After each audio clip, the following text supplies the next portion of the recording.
Today is a new day to start again. Take each moment one by one and do the best you can. Yesterday doesn't matter, it only serves as a ladder. Tomorrow isn't guaranteed, so make your plans accordingly. Today is a new day to start again. Take each moment one by one and do the best you can. Grand Rising. Today is a new day to start again. It is 5/15/2025. Well, I have two cats. I got a big black cat. I think it's better to say big instead of throwing the FAT word in there. I'm trying to work on saying things that might be hurtful even to my cats. So I have a black cat named Bodhi. I rescued her from the Humane Society and got attached to her. She's become a really good friend. But I was feeling bad because I'm going to be doing a lot of things outside of my house during the summertime, and I wanted to get her a friend. So I went and got another cat. I probably shouldn't have got a cat named Sassy. She has 4 socks. She's much younger. She's gray. She's really fun and cute. But she might be a little much, or was a little much for Bodhi. And I think really what it came down to is I don't speak cat. And what Bodhi was trying to say is, we got enough here, guy. I'm happy with what we got going on. And I didn't know that. So I went and got this little cat, and she's just like, what are you doing here, dude? And I mean, I got plenty of life left in me. You're not trying to find a replacement for me already, are you? And I think that's kind of what the situation was. And they're like complete polar opposites. So Bodhi did a lot of to this little cat, and this little cat's really cute. So the little cat's just looking at this. It's like a bear yelling at a bunny, and the bunny's just like, what's going on? And the bear's like, ah! And so I didn't know how to deal with it, but Bodhi was just all big dog, no bark. She'd hate that if I was referencing her to a dog. But anyways, long story short, I've been really worried about it, actually. But it started to get a little better, and they've been playing this morning, and they're like doing a whole thing out there, which is fun for me because I'm like, okay. Sometimes people just gotta find new understandings. And cats. All right, so I did kickboxing last night. That's the first time I've ever really done kickboxing. And everybody kept telling me to worry about my knuckles. So I probably worried about my knuckles too much. But I think I had a really good workout. And so they don't really hurt. I thought that I was going to have to worry about that. And really, I was doing a lot of kicking. I think because I've been doing so much yoga, if I would have went into that blind, I would have been in a lot of trouble. But because I've been doing so much yoga, I can do it without hurting myself too bad. So when I was a young kid, one of the things I wanted to be was a ninja. I kind of related more with that stealthy kind of flexible than I did the big strong guy because I was a skinny kid. Storm Shadow and Quick Kick were my first exposure to like the karate thing from G.I. Joe. I thought they were way cooler than, like, when you have I'm saying like again, you can catch yourself and then probably not make a thing about it and draw attention to it and just stop saying like. That's what I'll try to do next time, guys. I'm working on my production quality here. Anyways, when you're a kid, 8 years, 9 years old, in the beginning of the 80s, middle 80s, I grew up like right in the middle of it. I said like again. I started with Star Wars, and you had Han Solo, and it was really cool playing with them, but they had stick arms. Then you merge into television morning cartoons, and G.I. Joe comes on, and then you go to where did we go then? Kmart probably, maybe J.C. Penney was fun. We love the toy aisle. So like there were actually toy stores. Man, I forgot about that. I had a really bad problem with my education. I'm going to go off cuff real quick. I was really struggling in school because I wouldn't do my work. My mom had this idea that we were just going to go ahead and buy anything that I wanted. And at the end of that, all I needed to do was follow through and be a good student. This was her idea. It's positive reinforcement as opposed to negative punishment. And I went into this big toy store. And my dad was like, this is the dumbest shit I've ever done in my life. This little kid is not going to follow through with this. We're just buying him a bunch of... What are you doing, Joyce? But she did it. And guess what I did? Well, it is what it is. I think I followed through because my mom made me follow through because it was her reputation on the line. You know, it is what it is, like I said. The amount of money my mom spent on Christmas could have financed small countries at the time. It was crazy. We had some big, huge Christmases. She loved doing that, though. She had all boys, so she had all this love to give, and she never really got it reciprocated from us that much. It's probably as much as she deserved. Definitely. We just were boys that were spoiled. But, you know, I feel bad sometimes that we didn't give her enough for what she did for us. So, you know, that's what I live in every day. All these years, she lit it up. She lit us all up, basically. That being said, my mom was obviously not perfect. I had a lot of things that, as a child, I grew up on Coca-Cola. I drank like 8 a day. It was crazy. And it wasn't like, I definitely didn't learn the worry of not having enough Coke, because there was always Coke.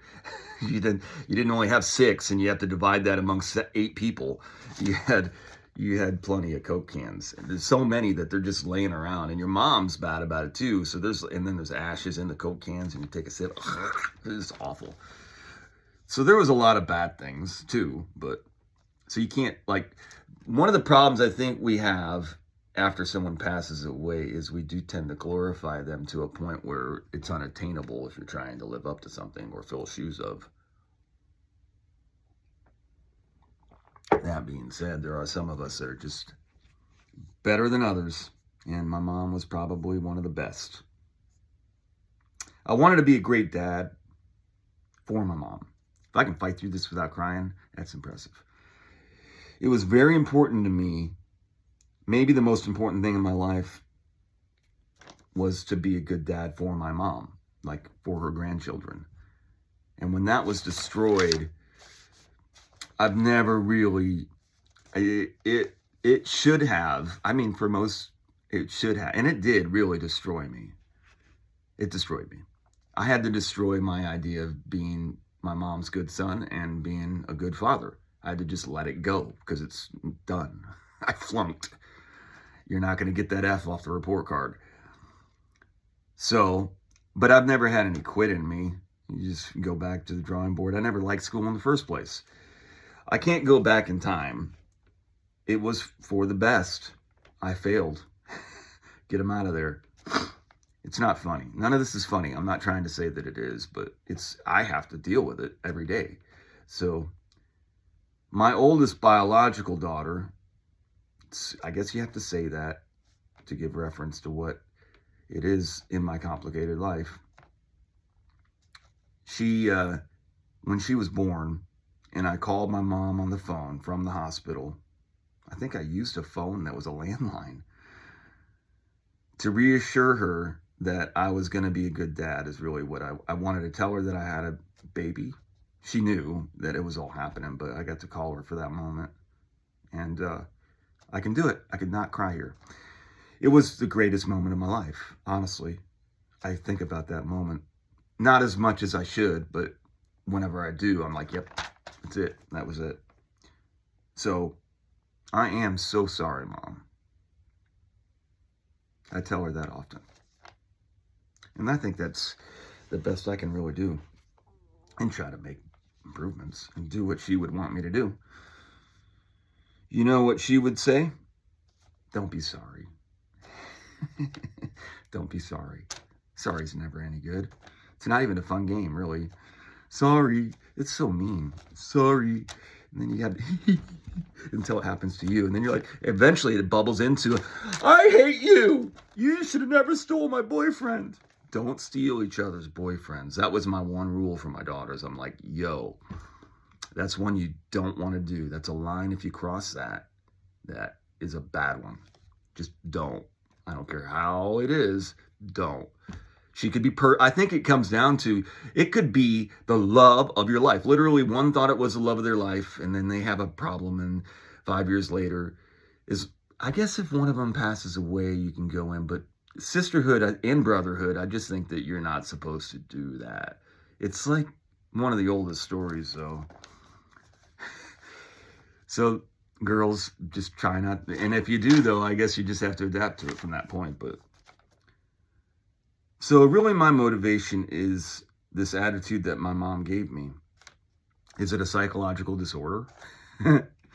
That I just know how to roll with the punches. That was one of her favorite lines, and she'd just do it. She'd roll with the punches. She'd start singing songs and stuff whenever things were difficult, which sounds something like me. She made the best of every situation. I made it. I didn't cry. Couple things that bothers me. For her celebration of life, I sang Amazing Grace because that's a song that we agreed to literally on her deathbed. She wanted me to sing, and I told her that I could sing Amazing Grace, and she said, that sounds great. Let's do that song. And that was our arrangement. So then before I come up, in the announcement, it said that her favorite song was, I don't even remember the name of it, Old Holy Cross.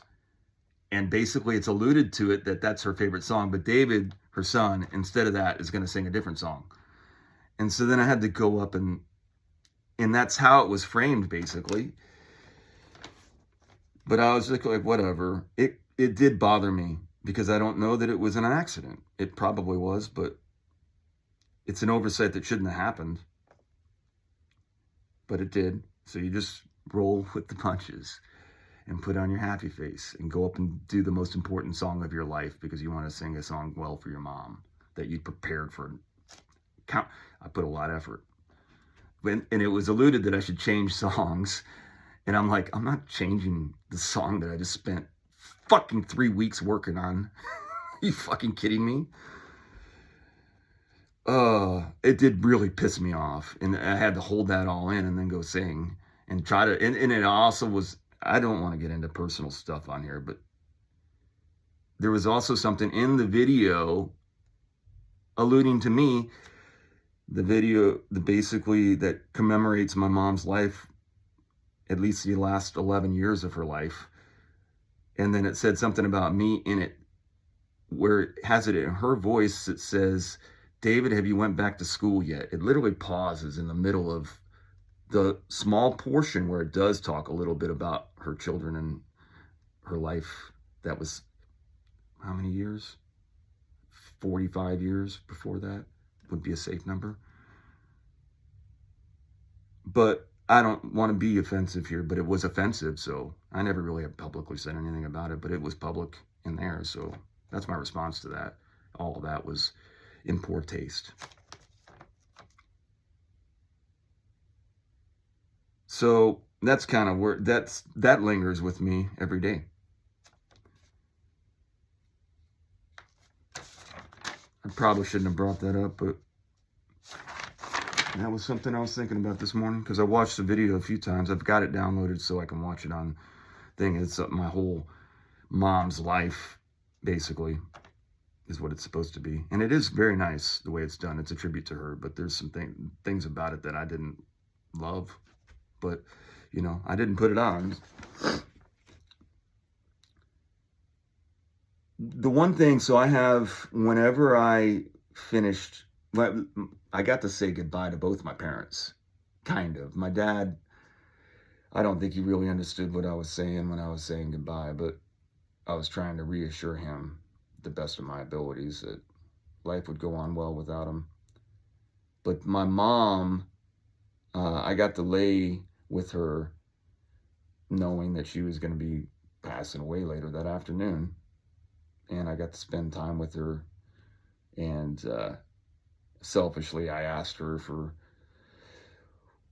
what she wanted me to do moving forward. And she just gave me this poem thing that she did on the fly, where she just basically said, when you get knocked down, and you get yourself up and you dust yourself off and you just keep moving forward. And then she left me with really cute, that I should always shine in my parade, because you're always on your own parade. My mom would love my story, I think, other than the fact that I haven't been with my daughters, but I think she would love the story all in all, my perseverance. I think she would dig it for the most part. What I knew of my mom anyways. I knew her for a long time.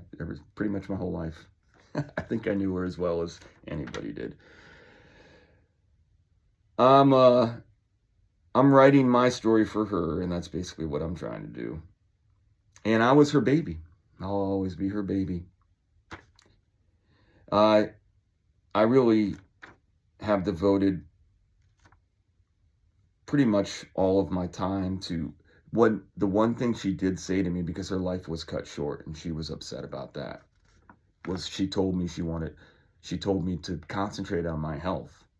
And that literally was ringing in my ears while I was down on the floor trying to decide how to destroy my life. And I thought the best way to destroy my life was to become as healthy as possible. Joke's on everybody else. Mind, body, soul. And then working on my discipline. Who would have thought that David would have worked on his discipline? Finding my center and balance. And so that's why I'm emotionally stable, really. Every day is a new day to start again. Regardless of where you are or what you've done, you still have the opportunity to pick yourself up and dust yourself off and shine in your parade. Everybody gets their own parade every day. It's your parade of life. I think that's important for all of us to remember, that we all are very special. And I'm sure we all have somebody that was like my mom in their life somewhere. I think that's just angels that happen to happen. And I just so happen to have one as my mom. So there you go. I hope everybody has a great day out there. Do great. Be great. Be grateful. Get 3 dingers in here. That's the mind, body, soul. I hope everybody has an awesome day. Do great. Be great.